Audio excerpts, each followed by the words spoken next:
Hello viewers, welcome you all to Medico Pages YouTube channel. Today I am going to discuss about a surgical site infection prevention bundle. In that, totally 6 components is there. While we are following these components in order to prevent surgical site infection.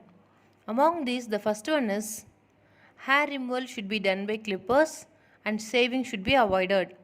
In that, shaving aspect should be avoided, but the hair will be removed the day before the surgery by using the clippers only.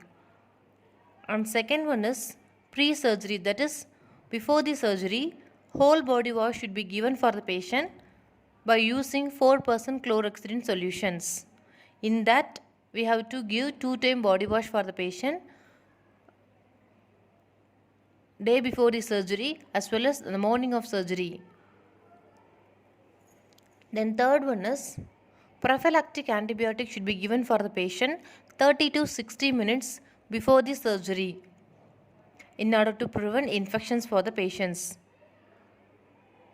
Then fourth one is during the surgical procedure, the temperature should be monitored. The temperature should not drop below 35.5 degrees Celsius. Once it drops below 35.5 degrees Celsius, it makes the patient prone to get hypothermic and the patient will lead to shock.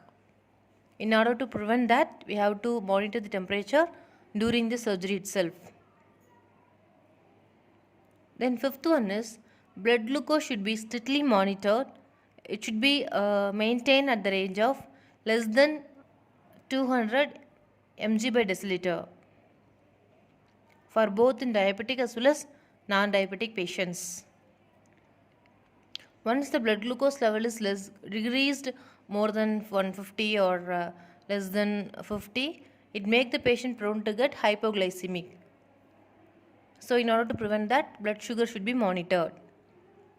Then sixth component is when the surgery is being done, a movement of personnel in and out of the theatre should be avoided as far as possible. Minimize the interruption of surgical procedure in order to prevent movement of personnel in out of the theatre.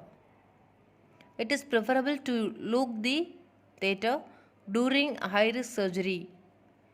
During a high risk of surgery, we have to lock the theatre in order to prevent that minimal interruption of surgical procedure. So in that 6 component is that if we are following the 6 components, we have to easily prevent a surgical site infection for the patients. That's it with today's lesson. If you have any doubt, please comment in our comment sections. If you are not a subscriber to this channel, kindly subscribe, then only you will receive all kind of notifications from the Medico Pages YouTube channel. That's it with today's lesson. Meet you soon with another interesting topic. Until bye from Medico Pages.